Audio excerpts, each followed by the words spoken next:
a major thing that made us write and produce California or co-write it was that a lot of our history, a lot of Elevator Boys, the start of it was sort of started here in California.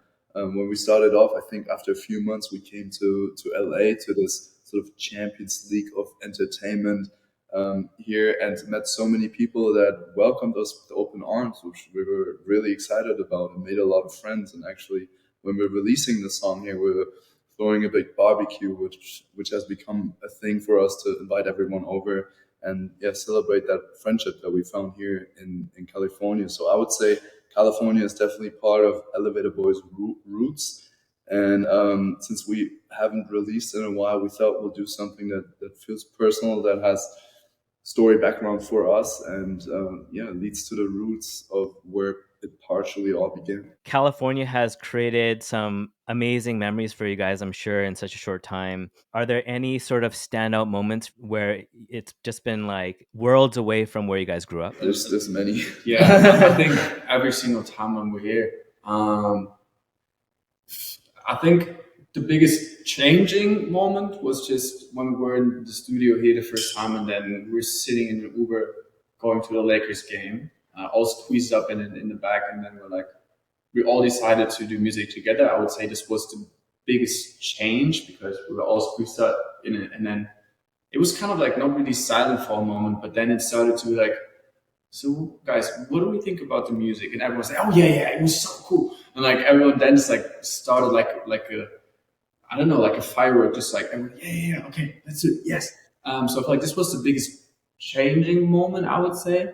But besides that, just meeting people, like I don't know, we were at was a nice guy with a lot of ones, Nice, yeah. getting to know kind of shaking hands with Drake, or I don't know, just some, or like the Kid Leroy, and it's definitely like very surreal, from if I imagine us being 5 years ago in our little small town, and now being in the same room with all these people you've only seen from the screens back then, and you obviously admire their work. So this is definitely surreal. Also, looking at the house we're able to live in right now is it's just a blessing, and we're so thankful that everyone who's out there supporting us day by day is such a crucial part of making this our reality.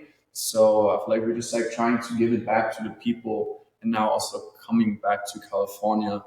Um, the people gave us back then the chance to be able to go to California to experience this world, and now maybe giving them kind of back the good vibes they, yeah, enable us back then to have them experience them here in LA. We're trying to send this energy back to them at home, hopefully. So, for this particular song, California, and for the following songs that you guys are working on to release later on this year, what has the creative process been this time around? Like, how do you divide roles in the studio? I know you guys talked about lyrics and concepts, but like, what about the melodies, production ideas, vocal arrangements? Has there been an evolution in terms of these roles between Scared to Love and this particular project? Everything is an evolution for us for sure. And this time around, we also had the blessing to work with new teams that we haven't worked with before, which was definitely a blessing. We had 1 month of songwriting camps in February. It was in Sweden with two teams and one in Austria, where we actually flew in people from here, from LA. And they're really amazing. So working over time with new producers, new vocalists, new songwriters, we always learn. We're always in the learning position, and we get to contribute more and more each time that we do it. Basically, it's like anything. No master has been falling from the sky. They were all built here on the ground. I don't want to say we're masters yet, but we're trying, and we get to learn and experience more, and also get to involve our tastes and our expertise, if you will, more and more every time. So I say definitely we do have different strengths, and we yeah, do fulfill each other in that way. But obviously, it takes the right team too to then make it a round project after all. And I don't know if we have anything on particular roles between us. I think not really roles, but if you compare it to Scared to Laugh, I feel like in the time when we created Scared